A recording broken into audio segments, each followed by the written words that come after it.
Jésus se trouve à la rivière, mais les disciples ne savaient pas que c'était Jésus. Et Jésus leur dit, et enfin, n'avez-vous rien à manger? Avez-vous quelque chose à manger? Avez-vous pêché quelque chose? Rien. Et il leur dit, jetez le filet du côté droit. Ben ça, c'est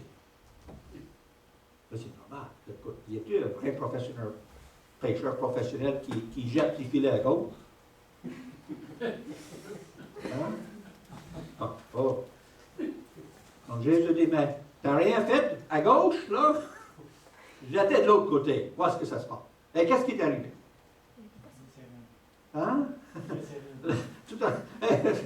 Il n'avait combien de poissons? 153 petits poissons? Gros poissons. 153 gros poissons. Le chiffre est là, ils les ont comptés. C'est dans le verset 11. 153 grands poissons dans le filet. Ils ont dépassé le quota.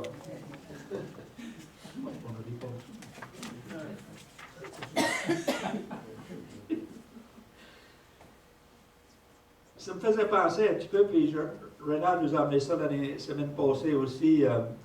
Lorsque Jésus a appelé Pierre au ministère, qu'est-ce qu'il a fait? Pierre était à la pêche toute la nuit, combien de poissons? Rien. Lancez encore.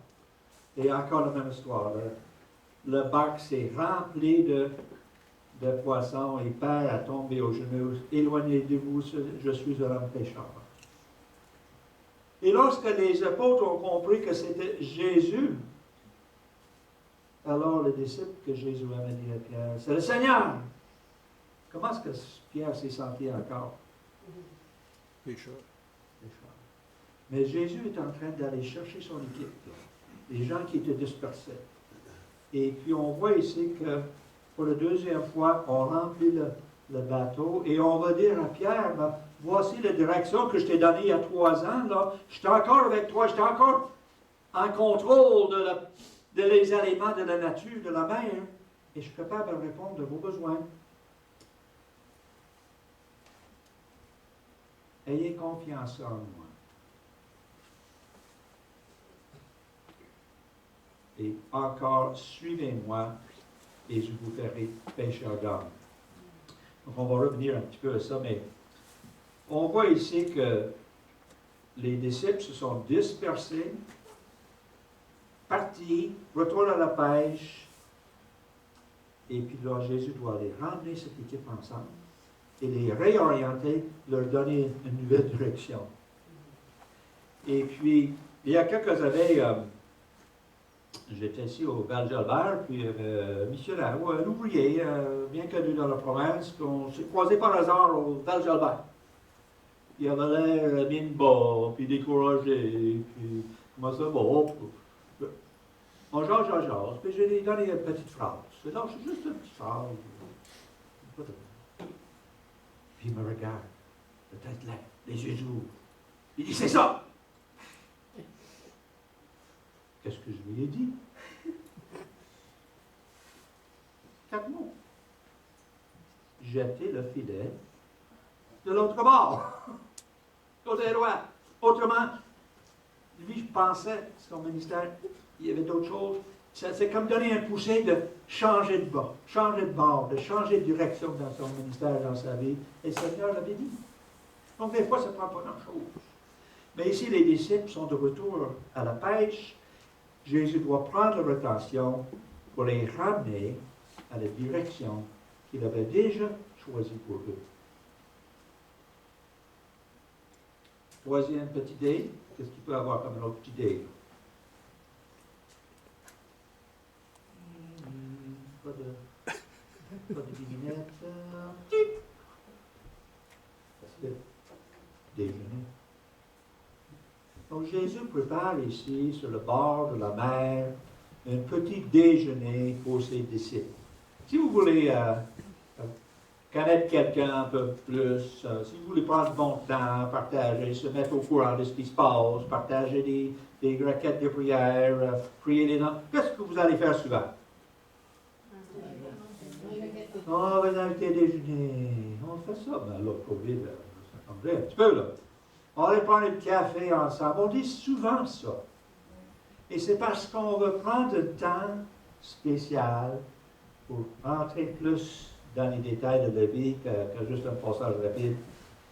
Et lorsque les disciples arrivent ici sur le bord, Jésus a déjà préparé une déjeuner pour eux. Viens manger. Sympathique, n'est-ce pas? C'est ce qu'on a vu la semaine passée. Jésus avait cet esprit de voir les besoins, empathique, sympathique, préparé.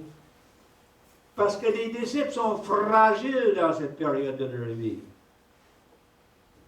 Il vient d'arriver les affaires du Pâques, là. Jésus a été crucifié. Ils avaient tous parti en course. Mais Jésus est en train de rebâtir l'équipe. C'est un moment spécial. Jésus, avec ses disciples, sur le bord de la mer, un genre de petite retraite spéciale qu'on fait souvent en Église. Les anciens vont se rencontrer pour voir plus en détail les besoins, prier plus en détail. Et c'est ce qu'il fait ici. Il veut rétablir l'équipe qui était dispersée parce qu'il n'y a pas de plan B. Plan A, c'est quoi? On forme une équipe, 12 personnes, on les envoie pour bâtir l'Église. Plan B, il n'y en avait pas. Donc, plan A est en train d'échouer. Donc, il faut rebâtir l'équipe. Rebâtir cette lien, cette confiance, et cette amitié et l'amour. Et c'est ça que Jésus fait ici. Il prépare un petit déjeuner où ils peuvent se sentir à l'aise avec lui. Puis là, on va aux choses plus sérieuses.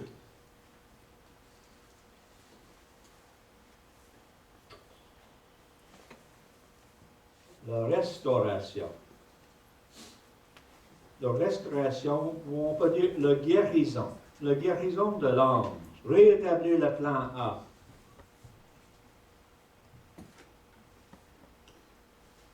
Et dans les versets 15 à 17, on voit cette interaction avec Jésus. Après qu'ils eurent mangé, Jésus dit à Simon-Pierre, « Simon, fils de Jonas, m'aimes-tu plus que ne m'aime ceci? » Jésus s'adresse à Pierre spécifiquement ici, mais qui est là? Toute la gang. On est autour du feu. Lui, là, lui, là, lui, là, lui, là. C'est un cercle. Tout le monde est là. Souvent, on regarde cette passage, Jésus regarde à Pierre, ben, ils sont tous là. Tout le monde était là. Et tous ont été dispersés. Lorsque Jésus était pris dans le jardin pour les soldats, les disciples sont tous dispersés. Pas juste Pierre, tous. Ils ont tous pris la fuite. Donc, ce que Jésus dit à Pierre, il est en train de parler à toute la gang ici.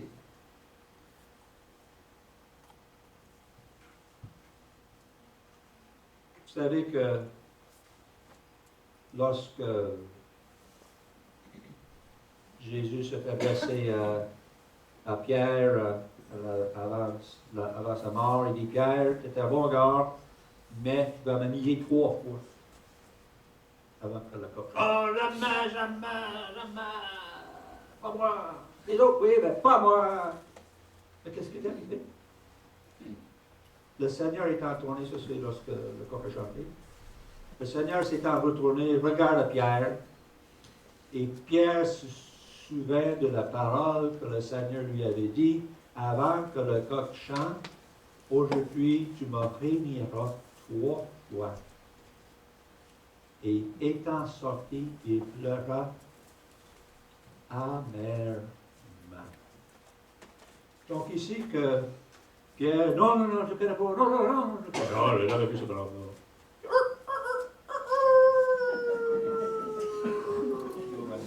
J'entends ça tous les matins chez moi. Et lorsque le coq a chanté, Jésus a fait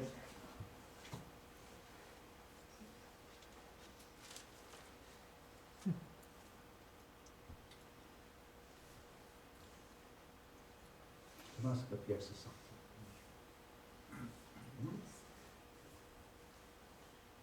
Oh, lâche. Ingrat. J'ai laissé tomber. Jésus. Honteux. Disqualifié. Continuez. Peut-être vous avez des mots plus comme moi. Mais exprimer les sentiments de Pierre à ce moment-là, quand il pleurait amèrement. Ah!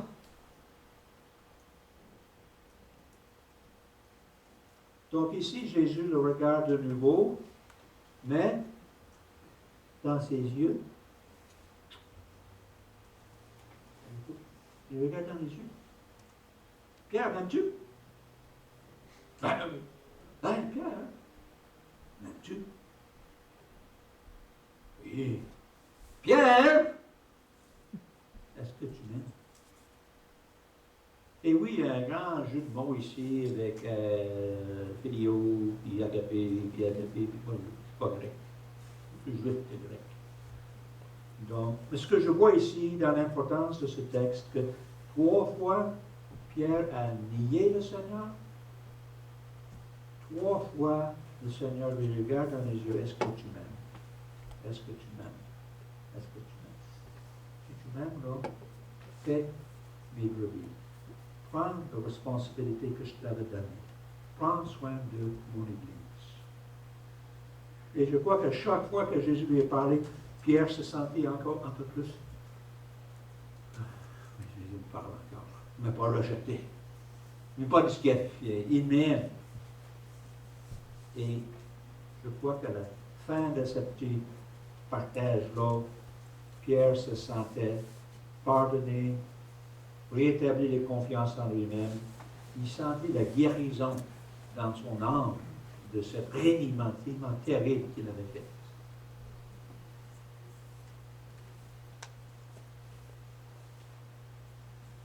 Dans 50 ans de ministère, j'ai vu des ouvriers très capables, très doués, très populaires, se disqualifier dans le ministère pour diverses raisons. Je connais des personnes, des ouvriers, des pasteurs, des ouvriers de promission qui sont retournés dans leur zone, qui sont devenus agents d'immeubles. J'en connais des agents d'immeubles, des anciens pasteurs. Agents d'assurance, c'est des vendeurs. Retourner dans leur zone de compétence ou de confort parce qu'ils se sentaient disqualifiés dans leur ministère, dans leur appel. Ça peut arriver. Ça peut arriver n'importe qui. Pour différentes raisons. Ça peut être l'orgueil, qui est souvent le fond de toute autre déviation. Vous savez, chez nous, là, on a un petit problème cet automne. On a un petit bouffette. Il faut que je le vois. Et même si je ne le vois pas, je sais qu'il a passé. Je sais qu'il était dans le garage hier soir. Je sais qu'il était là. Je sais qu'il était là. Pourquoi est-ce que je sais ça? Il a cette petite odeur en arrière. Et quand j'ai pensé à le mot orgueil, je pensais à mon bouffette. Hein? L'odeur, là, l'orgueil, c'est quelque chose qui dégage une odeur qui nous repousse. La parole nous dit que Dieu résiste aux orgueilleux. Dieu résiste aux orgueilleux. Mais il fait grâce aux humbles. Ça fait penser à la médaille d'humilité que j'ai gagnée il y a quelques années. Ils me l'ont enlevé parce que je l'ai porté tout le temps. Dieu résiste aux orgueilleux. Et l'orgueil, c'est souvent la racine de toutes les autres choses. Donc, qu'est-ce qui fait disqualifier? Mais ça peut être l'amour de l'argent, la fraude, la corruption. Il y a des gens qui vont dans ces directions. Ils voient des gens souvent très populaires à la télévision, qui savent leur tête, et c'est pas long, qui s'embarquent dans toutes sortes de fiascos, puis on ne les voit plus. Souvent, c'est l'immoralité. Ce fut le cas de grand roi David, n'est-ce pas? Le grand roi David a commis l'adultère et par la suite le meurtre. Donc, pour différentes raisons, ça arrive dans la vie qu'on se sent disqualifié ou humilié ou On est plus désillusionné. Il y a des ouvriers qui arrivent dans cette période, des fois dans leur vie, et même dans notre association d'église, il y a un pasteur qui s'est suicidé il y a 4 ans. Un pasteur d'une grande église. Pourquoi? Misère à comprendre ça. Mais c'est certainement parce qu'il est encouragé. Hein? Mais toujours, Jésus est toujours dans le ministère de la restauration et de la guérison. Et c'est ce qu'on voit avec ses disciples. Jésus est dans le ministère d'encourager les gens à les renouveler, leur donner une nouvelle direction, et puis, heureusement aussi qu'après 50 ans de ministère, j'ai vu quelques ouvriers désillusionnés, disqualifiés,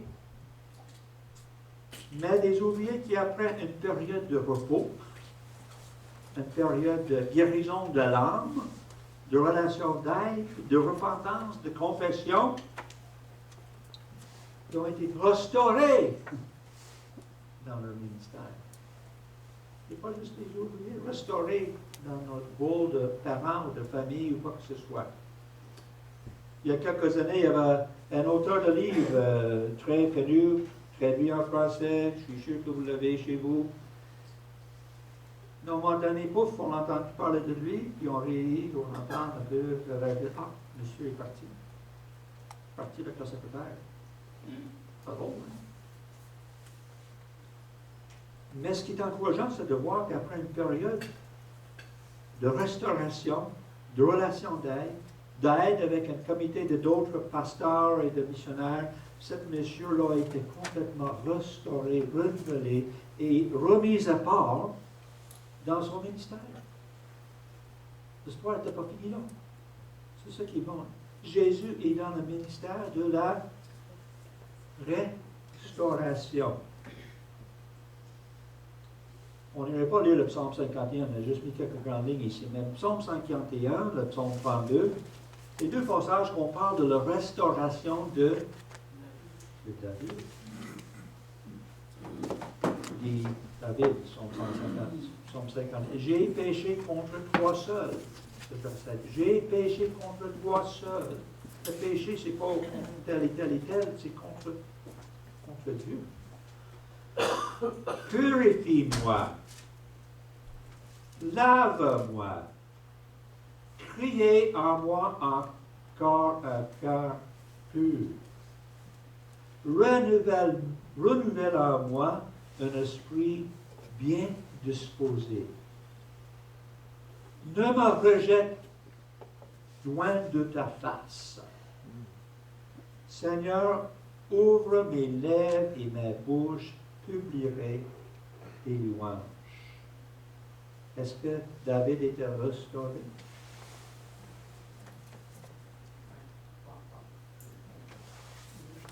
Dans cette période-là, oui. Et David a continué son rôle de roi et continué à être l'homme que Dieu a choisi, continué à écrire des psaumes. Et Dieu a fait un grand travail dans la vie de David. Et c'est encourageant de venir à ces passages et voir qu'un homme qui a été disqualifié a été requalifié par la grâce de Dieu. Donc on voit ici, si on retourne à chapitre 21, Jésus a ramené ses disciples ensemble autour d'un petit feu de camp. On a eu du bon temps, on a bien mangé, et là on a adressé cette guérison dans leur cœur et dans leur âme. On a rebâti leur confiance et on les a relâchés à la fin des évangiles. Allez, faites de toutes les nations des disciples. Et je serai avec vous tous les jours jusqu'à la fin des temps. Donc Jésus est encore là. Et il a donné ce ministère qui a commencé avec ses épaules. Il a donné ça à qui, ce ministère-là? À nous autres, à l'Église. C'est à l'Église, ce ministère. Autant de l'évangélisation que d'édification, que de guérison et de restauration. Et on voit ici, un peu plus, quelques semaines plus tard, au début du livre des Actes, on voit l'arrivée du Saint-Esprit, puis qu'est-ce qui se passe. Et Pierre, la Pierre qui a nié le Seigneur 3 fois, qui était disqualifié, qui était autour de la pêche, tout découragé, se lève devant tout le monde avec confiance et assurance, et il prêche, et il dit « Wow! » Ce qui se passe aujourd'hui, c'est selon ce qu'a prophétisé par le prophète Joël. Et ça continue. Et un peu plus loin ici, il y a eu la voiture, lève-toi et marche. Ni je n'ai, ni a, mais ce que j'ai, lève-toi et marche. Et voilà ce que les gens voient maintenant. Voici ce que le témoignage qu'on voit des disciples, qu'on a vu à la pêche il y a quelques semaines. Lorsqu'ils virent l'assurance de Pierre et de Jean, ils furent étonnés, sachant que c'était des hommes du peuple sans instruction. Et les reconnus pour avoir été avec Jésus. Leur vie était complètement transformée. C'est plus les mêmes gars. Et Jésus dit souvent ici, lorsqu'il s'adressait à Pierre, fais mes brebis. Oui, c'est là. Fais mes brebis. Oui, je t'aime. Si tu m'aimes, là, paie mes brebis. Ça, c'est le ministère que Jésus a donné à Pierre. Et on voit ici un passage dans Ézéchiel qui donne une idée, mais c'est quoi paître? C'est quoi le rôle de paître le troupeau? Et puis, j'aime beaucoup ce texte. Et si on regarde dans son contexte, un contexte qui est négatif parce que c'est ce qu'il ne faisait pas. C'est un reproche parce que c'est ce qu'il ne faisait pas. Donc, voici ce que tu devais faire. Chercher celle qui était perdue. Ça, c'est quoi ça? Je chercherai celle qui était perdue. Ça, c'est quoi dans l'Église aujourd'hui? L'évangélisation. Ramènerai celle qui était égarée. Ça, c'est quoi? Hein? Ministère pastoral, les gens qu'on ne voit plus, les gens qui sont découragés, désillusionnés, on est là. Non. Un ministère d'aller parler, encourager, chercher ces gens-là, les ramener. Penserait celle qui était blessée. Blessée pour différentes raisons. Fortifierait celle qui était malade. Donc, le rôle d'un berger, c'est ça. Chercher, ramener, penser, fortifier. Et c'est ce que Jésus a dit à Pierre. Vas-y. Et c'est ce que Pierre a fait. C'est ce verset-là. Pierre s'adresse maintenant à des autres anciens, des gens qui étaient formés dans la formation de l'Église, des anciens. Pesez le troupeau de Dieu, qui est sous votre garde, non par contrainte, mais volontairement, selon Dieu, non pour un gain sordide, mais avec dévouement. Non comme dominant sur ceux qui vous sont échus en partage, mais en étant les modèles du troupeau. Et lorsque le souverain pasteur paraîtrait, vous obtiendrez la couronne incorruptible de la gloire. C'est toute une charge là, que Dieu laisse aux leaders de l'Église. Hein? Volontaire, de bon cœur, pas pour les gains, dévouement, et c'est le troupeau de Dieu. C'est pas mon Église va bien, mon Église va mieux que votre Église. Non, non, non. Ça, c'est l'Église de Dieu. Paître le troupeau de Dieu. Donc aujourd'hui, peut-être parmi nous, il y a des gens qui peuvent se sentir découragés, désillusionnés de la vie, ministère, l'Église. Souvent, comme je dis, ceux qui peuvent vivre ces choses-là ne sont pas là pour être encouragés, malheureusement. Peut-être aujourd'hui, il y a des gens qui ont besoin de prendre un petit peu de temps avec Jésus, un petit feu de camp. Aller tout seul avec Jésus, faire un petit peu d'envoi, puis parle à mon cœur. C'est m'arriver. Prends du temps avec Jésus. Prends un déjeuner avec Jésus. Parle, prier, laissez Jésus nous conforter, encourager, écouter, diriger. Et Jésus prend grand plaisir lorsqu'on prend du temps à être seul avec lui. rencontre sur le bord de lac Poisson ou lac Tibériade.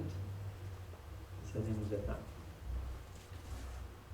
Est-ce que Jésus est dans le ministère d'encouragement?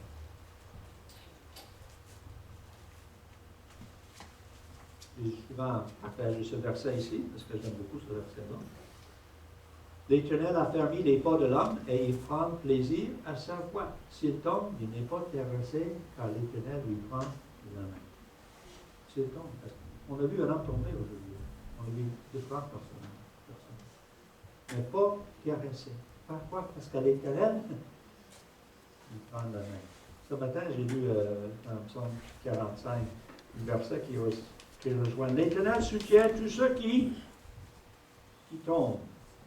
Et il redresse tous ceux qui sont courbés.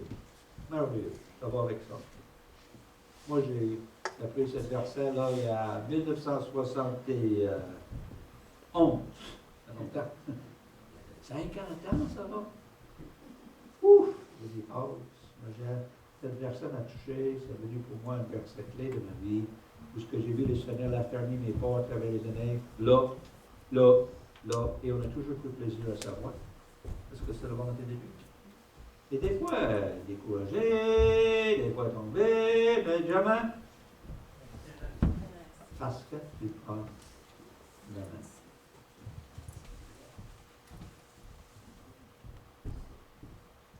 On parlait de ce petit centre de retraite à Guelph, en Ontario. Et qu'est-ce que tu écris aux pancartes en entrant? On passe la fin de semaine, puis on sort sur le même chemin, puis on arrive au même pancarte, mais de l'autre bord. Et voilà ce qui est écrit. Nous avons contemplé sa gloire.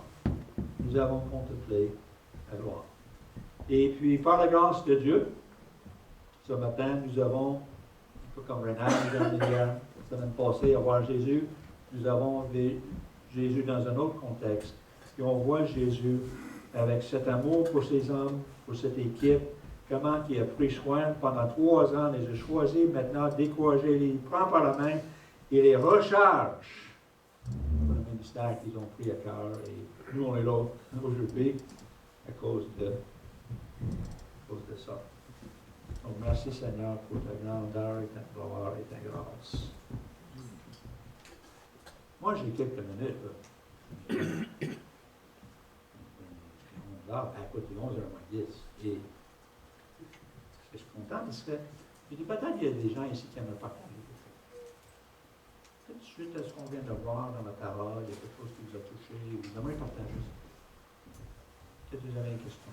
Peut-être que vous avez besoin de bien pousser pour vous. On a 10 minutes.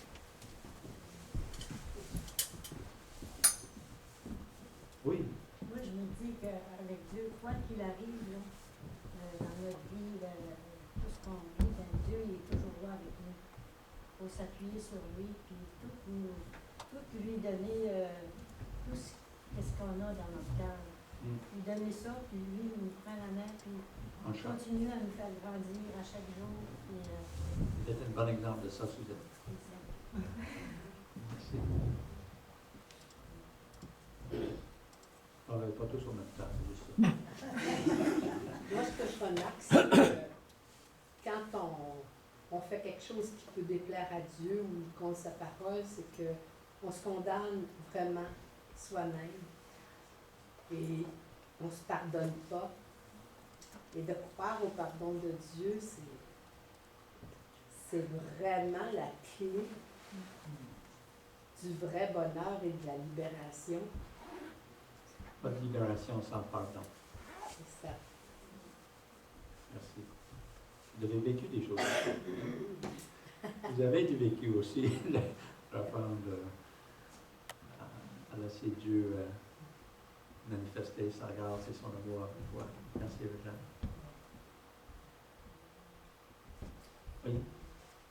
Moi, c'est dans l'évangélisation. Souvent, je suis comme déçu, comme pas de résultat, pas d'écoute, pas de verbal.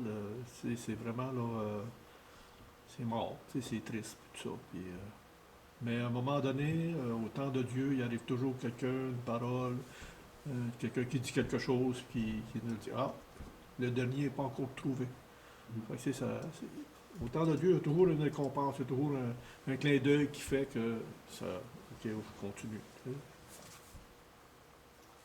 Et nous vivons une époque spéciale où il y a de moins en moins de désir dans le temple. Hier soir, j'ai lu mon ami Amos. Amos, c'est ça fermé dans la Bible.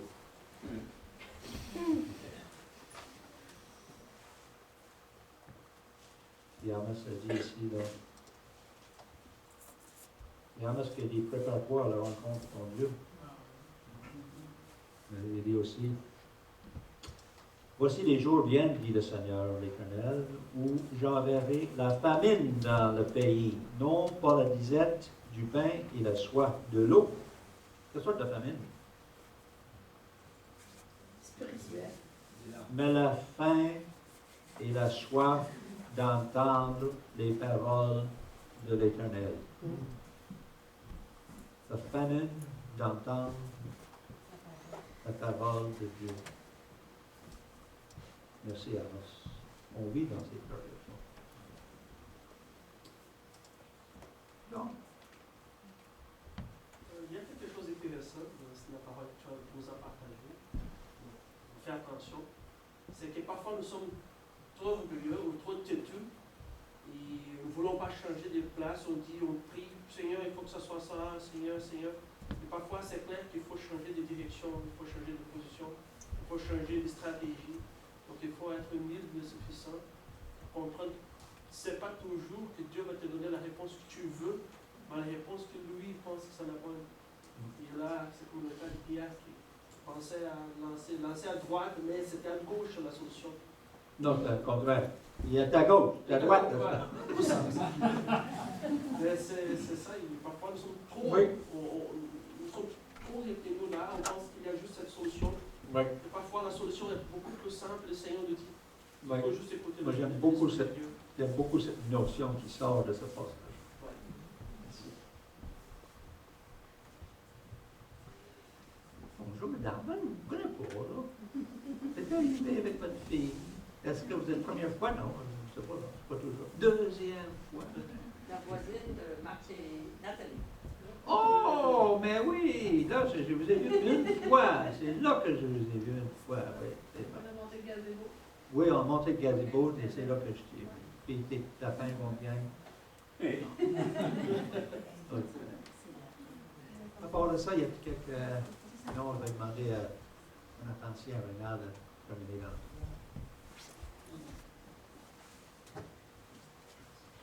Seigneur, nous voulons te remercier pour tout ce que tu as fait, Seigneur, et pour ces paroles d'encouragement, Seigneur, lorsque nous sommes vraiment désillusionnés et comment, Seigneur, nous vivons des temps difficiles aussi maintenant, aussi avec la pandémie. Comment est-ce qu'on peut être désillusionné, Seigneur, et comment toi tu es là, Seigneur, et comment toi tu connais toutes choses. Et comment tu sais nous restaurer, nous encourager. Je veux te remercier, Seigneur, d'être là, d'être compatissant, de nous comprendre, Seigneur, de nous aimer, de continuer à nous soutenir, Seigneur.